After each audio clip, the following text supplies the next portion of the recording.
He knew. The black-eyed bastard knew that when my blade stilled the Empress's heart and delivered her daughter to the Lord Regent's men, everything would fall to pieces. He watched me do it anyway. And now the world's gone mad. Plague grinds the city down. Corruption rots. A mad killer roams the streets by night, seeking revenge. The overseers have stormed my hideout in the flooded district. And I'm in a strange duel with a mad witch named Delilah for the fate of the Empire. I'd say I was being punished, but I know that the world doesn't punish wicked people. We make our choices and take what comes. And the rest is void. I can't say I wasn't warned.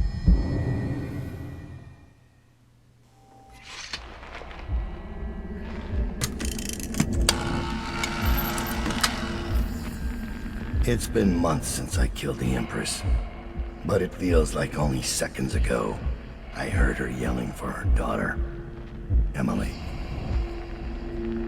Corvo's face going slack with shock. And somewhere in my head, the outsiders laugh.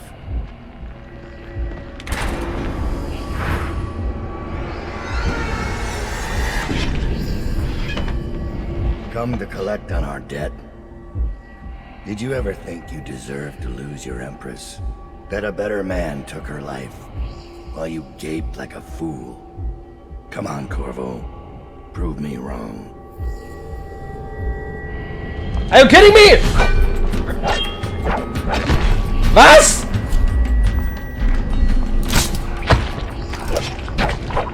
Ich bin immun gegen Time. Oh yeah. Ah! Alter, was?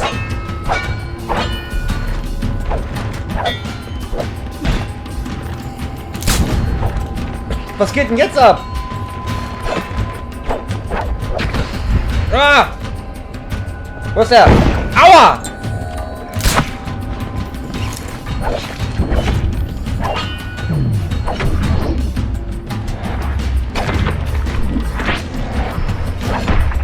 Wieso ist das alles geslowt?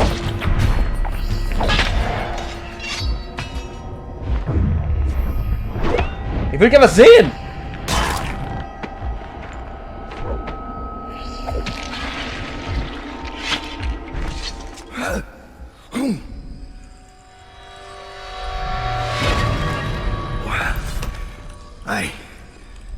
Damn it. Sir, Thomas has returned with the information you requested. He's waiting for you below.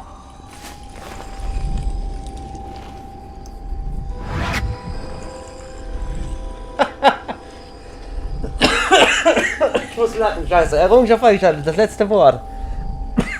Boah. Es vibriert mich an. Halt die Fresse, wo bist du? Augenblick.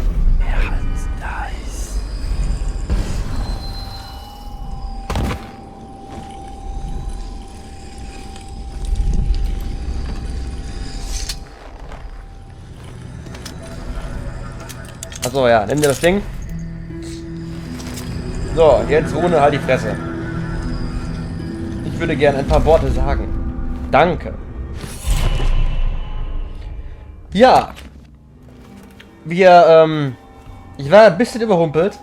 Wir haben, anyways, unsere Sachen aus, The Knife of Dunwall übernommen. Heißt, wir haben, High Chaos at the moment.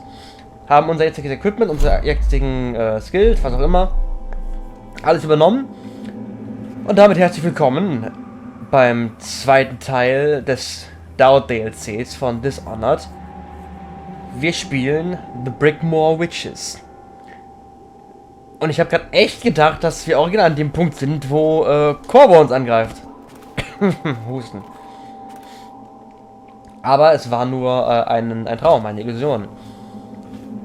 Und ich entschuldige mich nach wie vor für mein Gehüstel und so weiter. Ich weiß nicht, wie ich den Scheiß loskriege.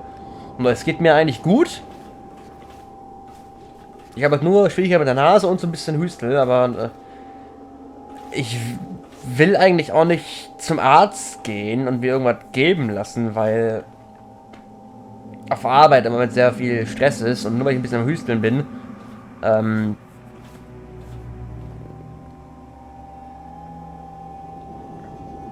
ja, wie dem auch sei. Das jedenfalls tut mir leid, aber ich wollte jetzt was spielen, ich wollte jetzt was aufnehmen, wieder. Und ich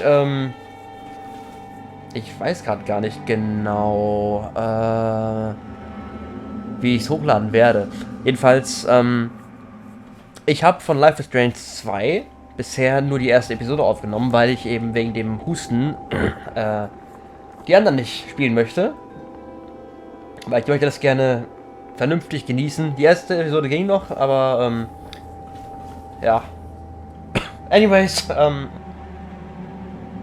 einfach mal an. Ich glaube, wir haben direkt ein paar Sachen zu lesen. Juhu. Aber als erstes gucke ich hier in die Chest rein. Oh, hallo. Oh, noch mehr zu lesen. Großartig. Okay, anyways. Fangen wir an. The Reclamation of Dunwall. Ach, du Bescheid. Okay. Except from a pamphlet published in response to the plague. Dunwall. The seat of power in the Knoven, yeah. The seat of power in the known civilized world. The Empire of the Isles. It is our great capital, and it has been brought low by vermin. The very thought gulls. We are faced with the reality that our once great city is in a state of shambles, and the few remaining domiciles in any habitable condition are the estates of those wealthy enough to ward themselves against that reality. A city cannot continue to thrive, populated by only the upper classes and their cloistered psychopaths. Psychopaths? Whatever. Even if the plague were gone tomorrow, in its present state, Dunmore doesn't have enough hardy people of working age to return the city to everyday function. We must find a way to attract more residents, which requires removing the cloud of fear brought about by the current regime. The Lord Regent and his lackeys are bad for business, my friends. So it falls on us. The plague and the tyrant must be overcome. And after that, we must undertake a third miracle, turning the screws on the obscenely wealthy, forcing them to pay back into the place that has given them their privileged lives. It is the powerful and fortunate who must pay for the rebuilding of Dunwall, even if the poorest will bear the stones and timbers of reconstruction on their backs. All this must happen for the dormant machine of commerce to restart.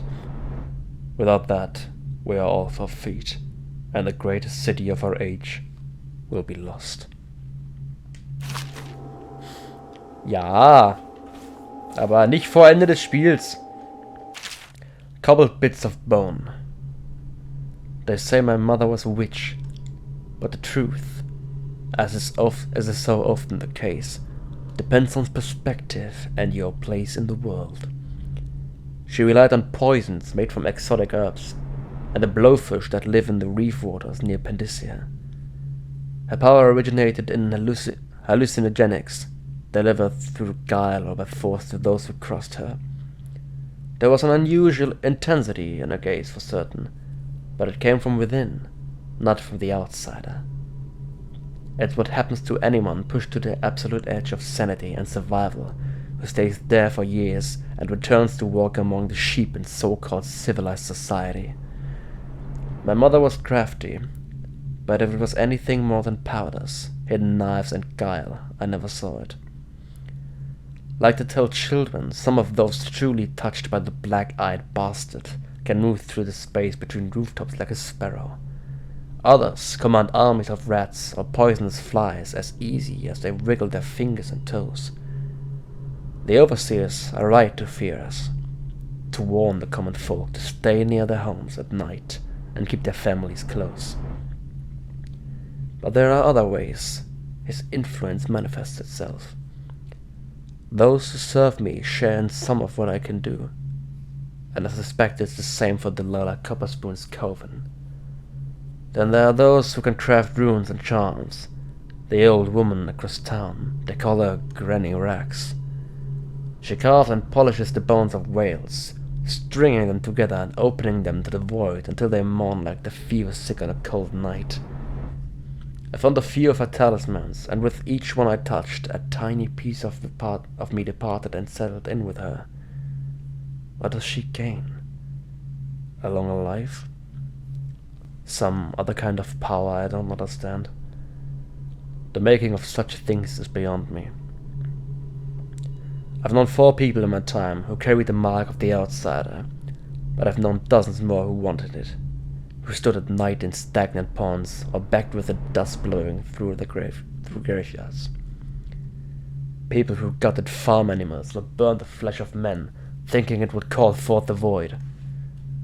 I met a dying man once who had collected runes and charms for years. He crushed them all into powder, made a paste, and ate them, thinking he could gain whatever magic was in these things.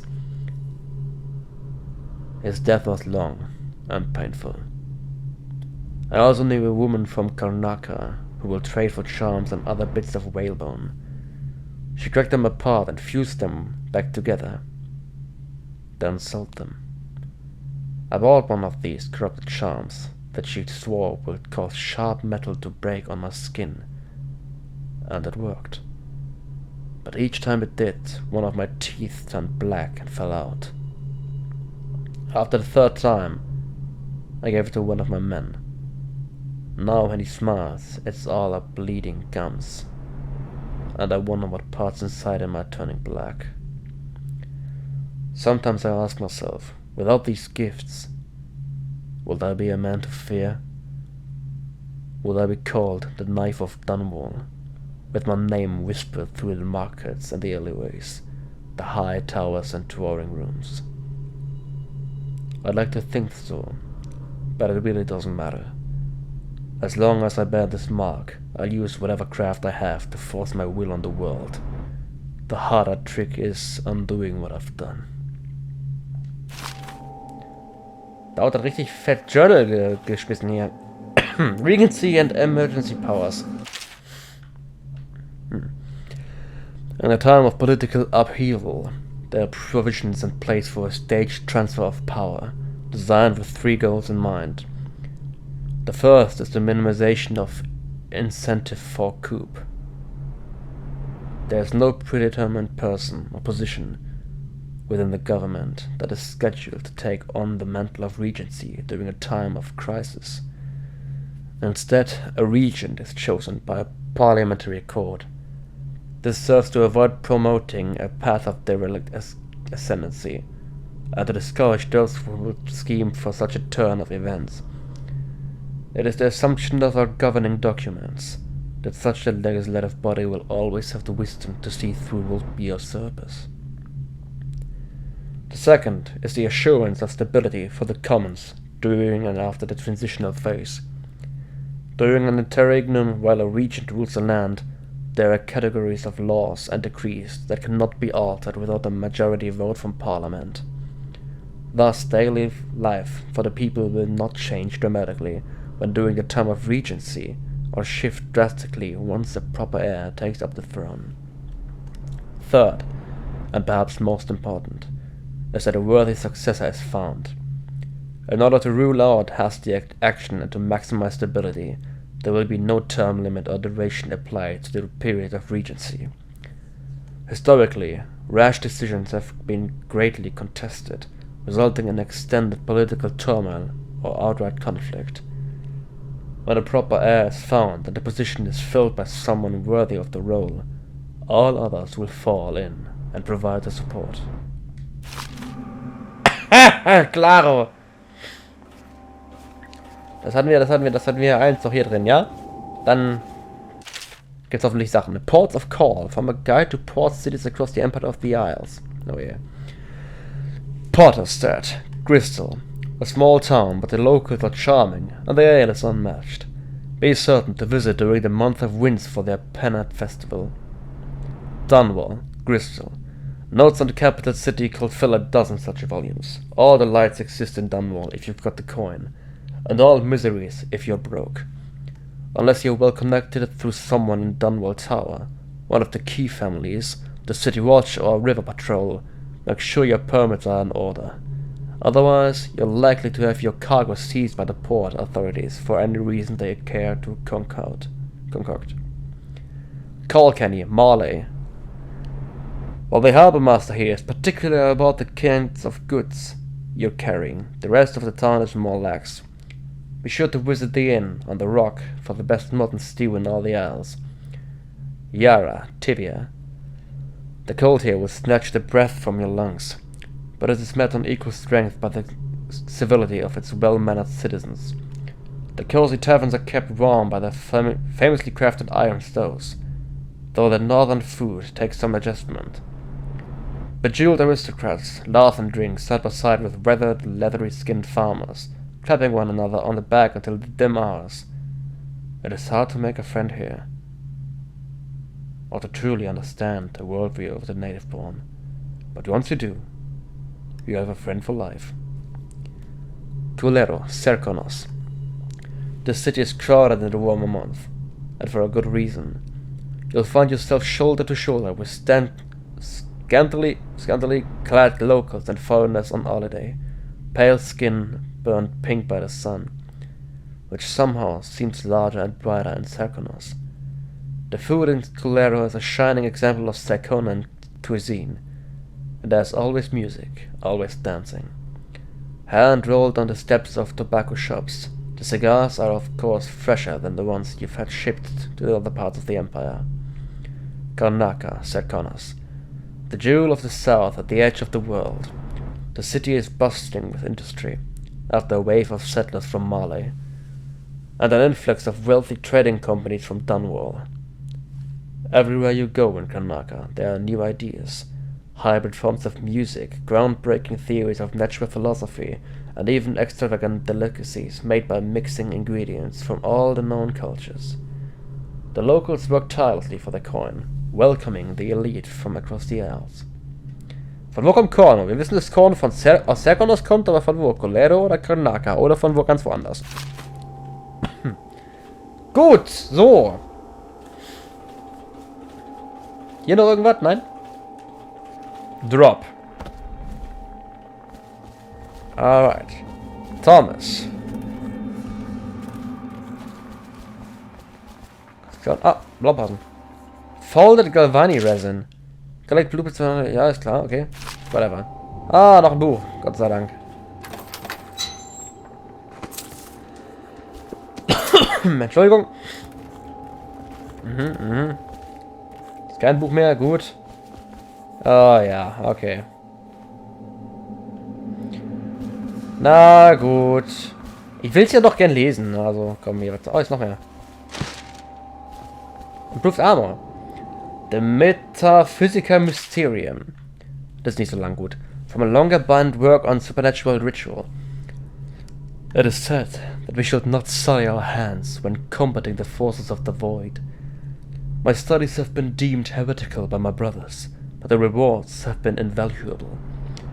I have harnessed the same energies employed by the outsider and his accursed followers while avoiding their corruption. I will prescribe a twofold method in this text. Indirection, as the unwholesome powers of the outsider use living flesh as a conduit, we can avoid being tainted by using the flesh of others instead. Containment. By using channels and barriers, we can focus these void energies in a raw state. God damn it.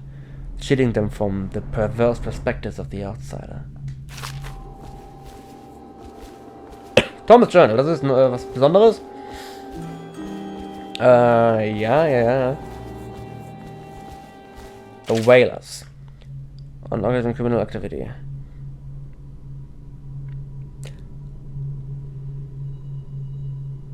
Ja. Das haben wir im anderen DLC erst gelesen. Das lasse ich liegen. Das suche ich jetzt nicht.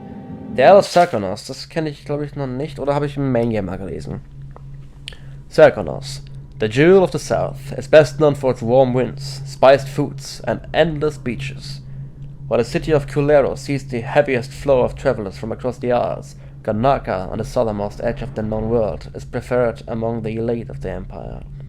It is said that a month spent resting beneath the sun on the beaches of Serkonos, or within one of the rural villages, can cure most maladies.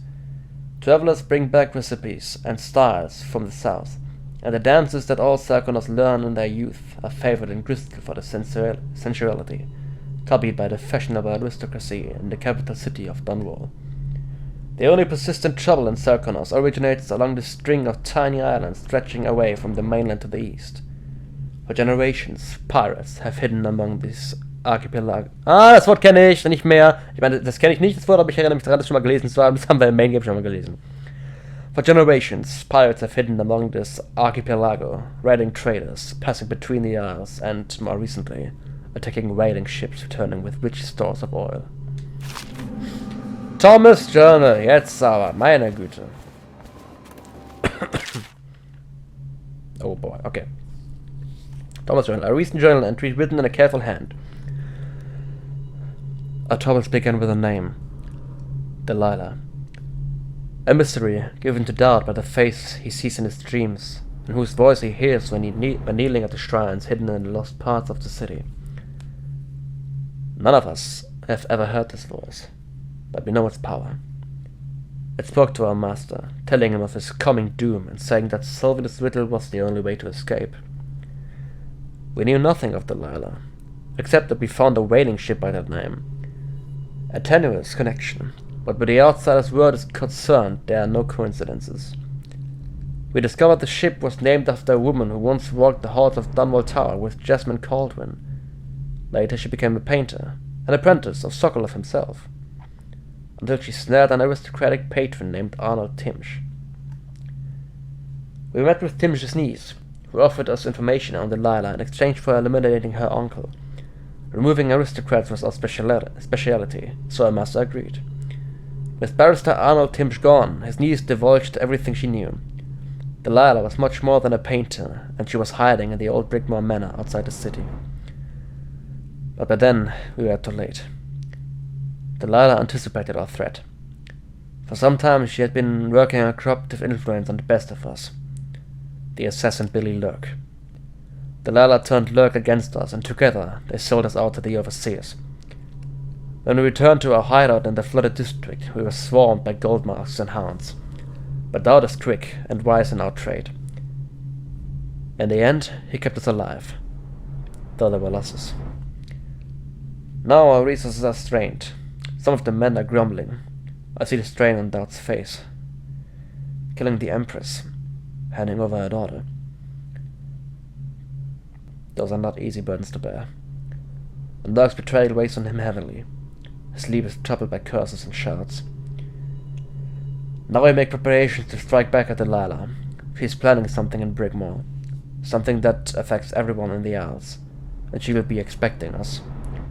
Like our master, she shares her gifts from the outsider with those who follow her. How many are they, I wonder? I have no secrets from my master. My loyalty is without question. But I fear these may be the last days of the whalers. Perhaps the last days of doubt. Thomas! Du bist so negativ eingestellt. I found Lizzie Stride. Getting her to lend us her boat will be a bit complicated, however. She's in Coldridge. Ooh. From what I hear, they've got enough on her to hold her for about 1,000 years. Excellent. Lizzie has enemies inside Coldridge. If we play this right, she'll be begging to do business with us. Ready to leave, sir? Or should I wait? Wer ist Lizzie Stride? Ich habe keine Ahnung. Kennen wir die? Die kennen wir nicht aus dem Main Game oder so, ne? Die, eine Lady, die, den einem Typen einen Zungenkuss gegeben hat, bei dem sie die Zunge rausgerissen hat. Die geile Sexy Savage Lady, die hieß anders. Und die ist, glaube ich, auch tot. Lizzie. Kommt mir nicht bekannt vor. Wir gehen zum Coldridge Prison. Kein Umweg. Da waren wir nicht seit der ersten Folge, also seit der ersten Mission. Choosing your mark. Nice. Hostiles killed 0. Civilians killed 0. Alarm sprung 0. Dead or unconscious bodies found 0. Chaos high. Yes. Didn't kill anyone. Habe ich geschafft. Cool. Mega. Mir fehlt eine Rune. Und mir fehlt ein Bone Charm. Okay. Und mir fehlen 100 Münzen. Goddammit. Na egal. Coldridge Prison. Mein Gott, lange her.